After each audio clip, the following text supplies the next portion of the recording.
गर्मियों की छुट्टियों में कॉलेज के 6 दोस्त सिया, नेहा, आर्या, काव्या, रघव और अमित ने एक ट्रिप प्लान किया और मुंबई के पास राजगढ़ नाम के एक पुराने हिल स्टेशन जैसी जगह पर पहुंच गए।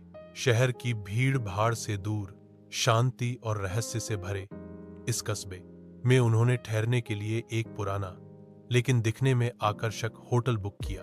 विस्परिंग वुड्स होटल में दाखिल होते ही उन्हें एक अजीब सी ठंडी हवा का झोंका महसूस हुआ।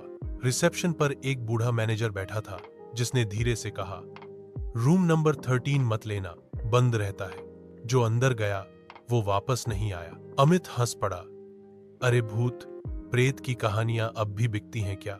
बाकी सब भी हंस दिए, लेकिन सिया और रघव को उस बात में कुछ गहराई लगी। उन्होंने ध्यान दिया कि उस कमरे का दरवाजा बाकी कमरों से थोड़ा अलग था, थोड़ा ज्यादा पुराना, और उस पर धूल की परत थी।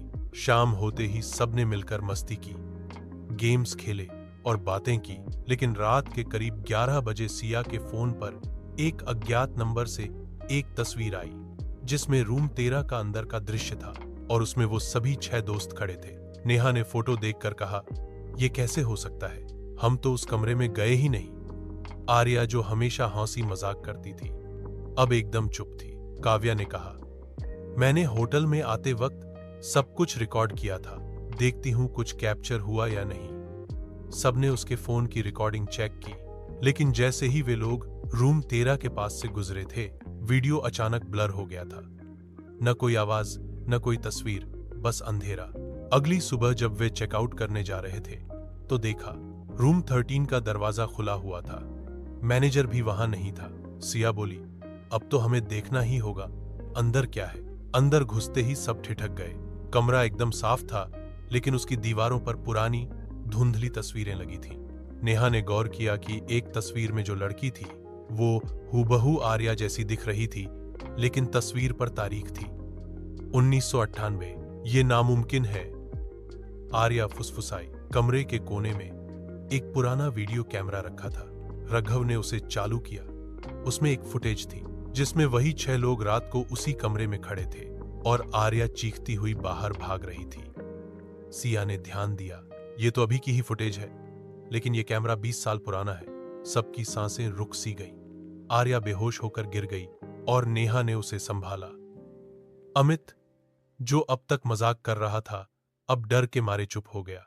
रघव रिसेप्शन की तरफ भागा और वहां के डेस्क के नीचे से एक पुराना रजिस्टर निकाला। उसने देखा कि 1998 में भी 6 लोगों ने उसी दिन रजिस्टर में साइन किया था और नाम थे सिया, नेहा, आर्या, काव्या, रघव और अमित।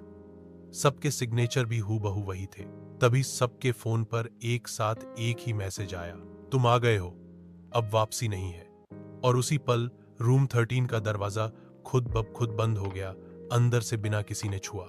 सिया ने कहा, यह सब कुछ रियल नहीं हो सकता, ये किसी का बहुत सोच समझकर रचा गया साइकोलॉजिकल ट्रैप है। कोई हमें डराने की कोशिश कर रहा है। नेहा बोली, तुम कहना चाहती हो हम में से कोई ये सब कर रहा है? सिया ने अपनी जेब से एक छोटा सा ट्रैकिंग डिवाइस निकाला। मैंने होटल में घुसते ही रिकॉर्डिंग चालू कर दी थी, इसमें हर मूवमेंट लॉग हुआ है।